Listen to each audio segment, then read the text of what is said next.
Hello, guys, and welcome to episode 1 of the Pokemon Premiere podcast by Collection Masters. Make sure you check us out on YouTube, Twitter, and Patreon.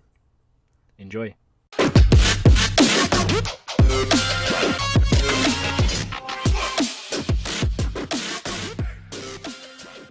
So today we are joined by Awesum James. How's it going, man?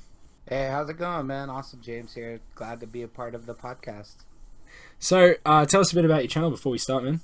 Okay, well, I guess you could call me a PokeTuber, but I'm actually a multiple TCG tuber.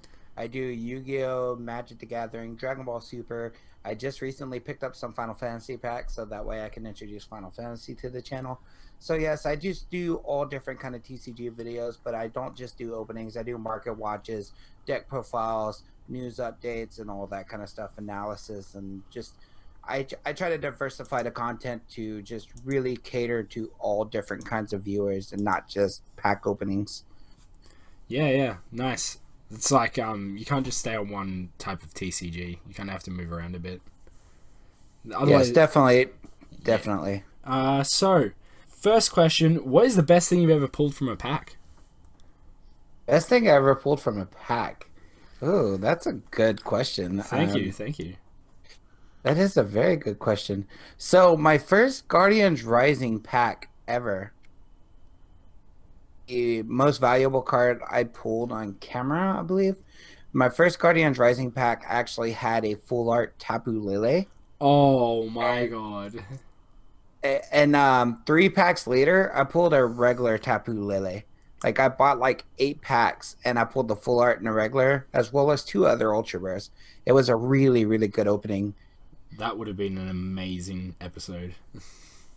Yes, it was a good opening. I kind of wish it was a little bit. I had better quality at the time. My videos were just kind of really poor at the time, so they eventually got better. But unfortunately, that opening was kind of wasted on a poor quality up and coming YouTuber. It's But the way though, because like I got my my secret rare Ultra Ball with really bad quality when I first started out, and my enchanted hammer. So I know all yeah, about so that.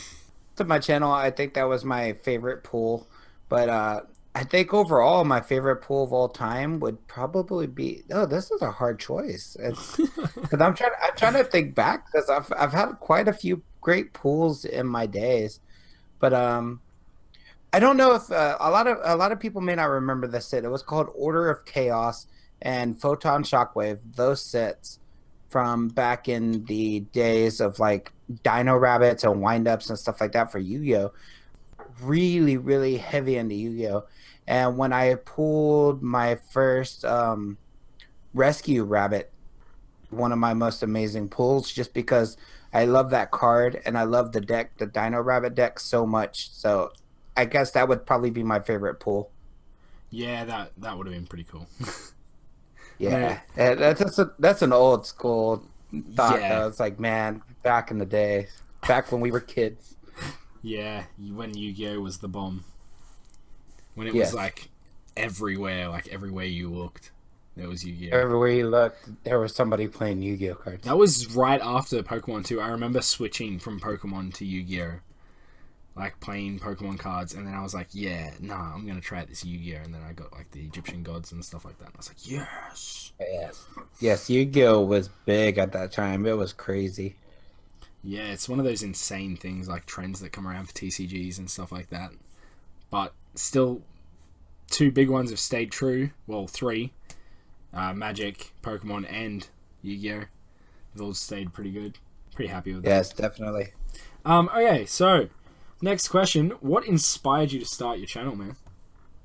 Okay, so I'm very open about my channel with my, especially my viewers. Anytime they ask a question or like they're curious about the way my channel came to be or what my channel is about, I try to be open with them. I try to not be quality behind the camera. I try to be James, the person I am in everyday life, for my viewers to really connect with me, because I feel there's so many tubers out there that are a personality behind the camera. So I always tell the story of how the origins came to. Um, Back in Christmas of what was it, 2016. My father was in the hospital from cancer, and we had went to the Walgreens to get some drinks. And I was just barely getting back into Yu-Gi-Oh! And I found a Breakers of Shadows special edition, and I picked it up. As we were leaving, I was kind of thinking, man, I'm not going to open this till I get home. So I was like, I can't wait till I open it. And I didn't even think to record it. But then as we were going back to the hospital, I was talking to my mom, and we were talking about my dad being in the hospital from cancer. And we decided to give the box to my dad and let him give it to me as a gift. Oh wow. So I ended up when I got it, I didn't open it in front of him, which I'm kind of grateful I didn't. The feeling of opening it in front of him would have been nice, but at the same time, I waited till I got home, pulled out an old beat up webcam, and I recorded the opening. And I had a lot of fun doing it, but at the same time, my energy was lacking. I really didn't know what I was doing. I had very poor quality videos. So I really didn't think too much of it. And then New Year's came around, and I had seen some evolutions openings from like the Pokemon Evolutionaries and Leonhardt. Yeah, And yeah. I found the Snorlax GX box, and I picked that up. And I had 4 hits from that box, and that was at New Year's, about a week or a week and a half after the Breakers of Shadow opening. So I did that, and those were just the 2 videos I had. And then I did a couple of like minor videos, but all my quality was still kind of poor. And Yeah. then my father passed away on February 4th, and when that happened, I really didn't have much to honor him by because I didn't really have anything from him or anything like that, and I only really have my memories. So one day I was just sitting there messing around my YouTube channel, and it was something where I was just doing it for a hobby. I really didn't think that I would get anywhere. Video of me opening the Breakers of Shadow Special Edition, and I kind of said, I'm gonna make this channel something for him. I'm gonna make this channel stand out and get better over time. And Yeah. as time went on, I started increasing my quality. I started doing more diversity. I started doing great ideas, and eventually viewers just caught on and just started finding my channel. And when they started finding my channel and I was getting more views and my subscriber count was going up, I started listening and asking questions about what they would like to see with the channel. That I kind of built a small community that I call the Amoga Army, and it's just a community. I call it the classiest community on YouTube because I just try to keep everybody really excited about what I would do with the channel, and I try to listen to everybody and like their ideas. And while I may not use everybody's idea, I don't dismiss it. So it's kind of like I wanted to make this channel honor my father in a way. Yeah. And there was some other stuff that happens, and this channel also honors somebody else who's chosen not to be in my life anymore. I don't go into details about that situation, but it is somebody I cared about so much, and I kind of made this channel dedicated to both of them because I lost 2 people very dear and near to my heart. And it was just kind of like, hey, if I can do anything with this channel, I'll honor you guys.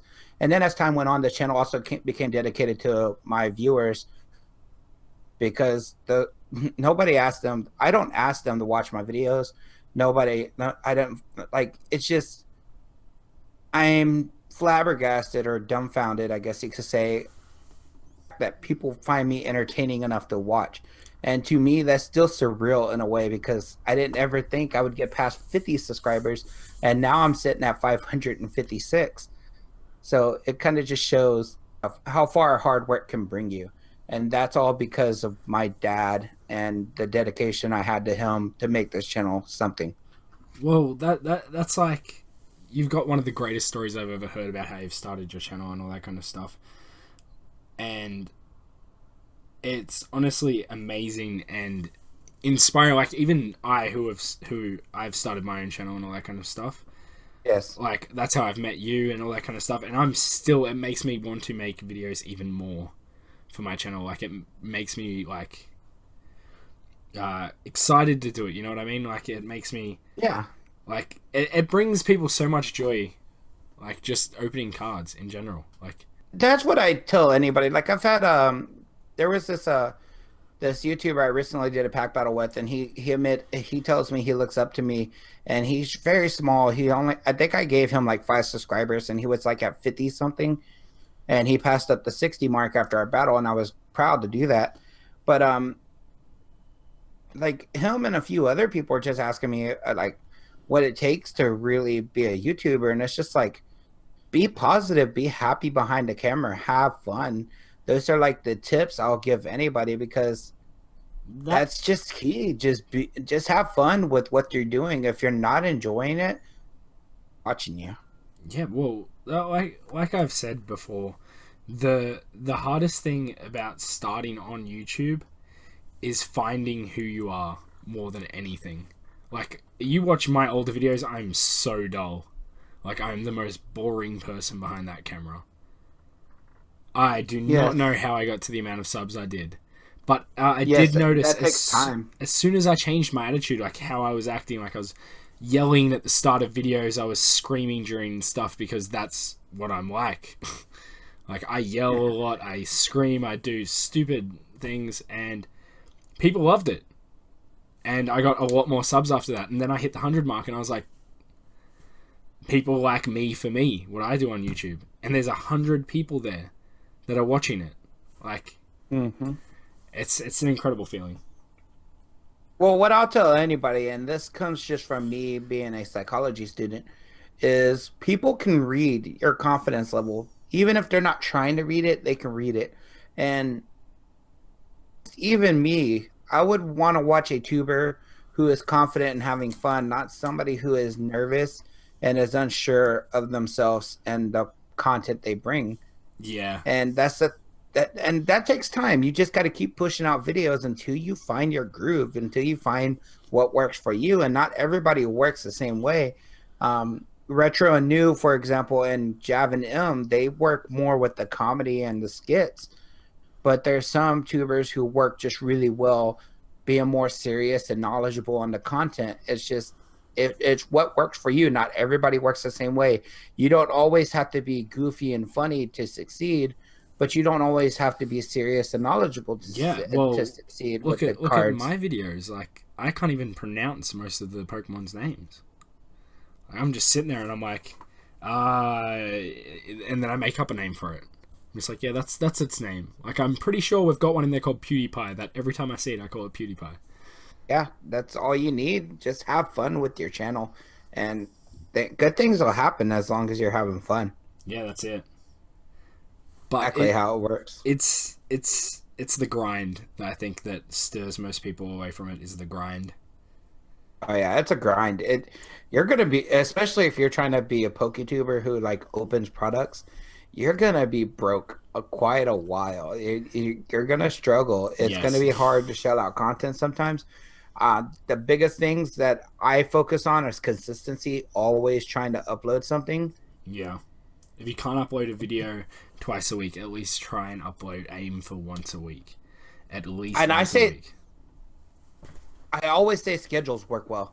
Yeah. At least like have your videos on the schedule. Like even if you're only uploading once a week, try to do it at the same time on the same day every week. Yeah. So that way your viewers know when to expect your videos. It's easier for them and it'll be easier for you. And that's the way my channel works. I try to stick to my schedule as much as possible. Now, give or take, life events can happen and a video gets delayed, and that's what social media is for, to tell your viewers, hey, this video is coming later, or this video will be coming tomorrow, or something like that. Yeah, it's the But reason why it's Twitter just and a stuff was made. yeah, it's just a matter of really yourself up. You look like you're a professional, but you're having fun, and you're not just throwing random videos at 2 a.m. because I've been there. it'll just confuse your viewers. That's one of the reasons why my channel went succeed in the first 6 months of it being good, is I was never consistent. I was just random uploads, like, hey, I had a video done, let's just post it on there. So I'll have one night where it's like 2 a.m. and I upload 3 videos back to back. And then 2 days later, I'm uploading a video at 2 p.m. and it's just like no consistency, and it doesn't work for anybody. It doesn't work for me. It doesn't work for the viewers. Oh, and no, that was just it throws you off so badly. like if you look at all big tubers have schedules, and they're very professional when their videos go up. Just Yeah. YouTuber and watch, they all have a schedule besides maybe Enlisted Leaf. I don't know how his schedule Yeah, works I because don't. It's so his does random. seem more random. But like Pokemon Evolutionaries, Leonhardt, Max Mofo, all of them have a set Yeah, schedule when they he's upload. every 2 days for Max. I'm pretty sure it is. Yeah, they all have some sort of schedule for their viewers to kind of follow a pattern, and it makes it easier for them. Yeah, that's it. All right, on to my next question. Who is your favorite YouTuber? Doesn't have to be a PokeTuber. Can be anybody. Ooh, that's tough. Can I name a few just because I Yeah, have go different for it. reasons? First and foremost, Pokemon Evolutionaries. They are probably my favorite PokeTuber. Not taken away from like Leonhardt, who I also really enjoy, but bring so much joy to me when I watch them. I don't know. I guess it's because they're the first PokeTuber besides Unlisted Leaf that I found out about. Yeah. See, my First second one one was actually for me, it was kind of like with the Pokemon Evolutionaries. When I watched Unlisted Leaf, you can see that his knowledge is not on point all the time. Sometimes he doesn't know what he's talking about. And I yeah, hate the like I don't mean this in any bad way. It's just he's out of touch with some cards and some Pokemon, and he knows a lot, but he doesn't know as much as Pokemon Evolutionaries. And I think that's why I caught on to Pokemon Evolutionaries more. But they're probably my favorite PokeTuber. But when it comes to like my favorite like TCG tuber, it's probably always going to be Simply Unlucky, mainly because Simply oh, Unlucky I love got Simply me Unlucky. into it. Oh yes, he's so good. He But actually another got me tuber back that into trading cards. who got me back into trading cards was Simply Unlucky. I don't know even how I found Simply Unlucky. I was watching music videos Yeah, and he got recommended. I've never watched a pack opening on anything, and he was under my recommended, so I clicked on it just to see. And short, Simply Unlucky's opening with Alex for Shining Victory Special Edition sold me on getting back into Yu-Gi-Oh, and that's where you can. If I credit anybody for the original creation of this channel, like the idea behind it, it's going to be Simply Unlucky because he is the reason I even got back into trading cards. I was like 5 years dry from collecting anything. I didn't have any cards or anything, and I just ran across him. And then other tuber that I really really enjoy that is Yugi Nono. Um, I just I feel like when it comes to comedy and skits, he is the best tuber out there for TCG comedy and skits. He's just really really good. He's even done music videos. I don't know if you ever heard of the band called Creed, but they have a yeah, song yeah. called "With Arms Wide Open." He made a parody song called "With Your Fields Wide Open." Hilarious. If you have not checked them out, I definitely recommend it. And then I just want to shout out one small tuber that I think is gonna do really well. Um, from a lot of small tubers because I watch a lot, but I'm just gonna try to select one that I really think is really good and I enjoy watching, and that is All Things Eevee. I feel that he has an amazing personality and an amazing like charisma about him that his channel could really do well. And Yeah. that is probably my favorite small tuber to watch. And I'm glad he's back. He recently got married, so he took like a long hiatus. And I was like, man, did he quit? I was like, because I didn't know he was getting married, so I thought he had like quit tubing. And Oh I was like, no. man, he was really enjoyable to watch. And then he came back with the New Year's opening and talked about how he got married and stuff. I'm like, okay, That makes a lot nice more to know that sense. he's coming back. Yeah, but yeah, those are like the four tubers I enjoy the most. So that's that actually that's actually an amazing choice.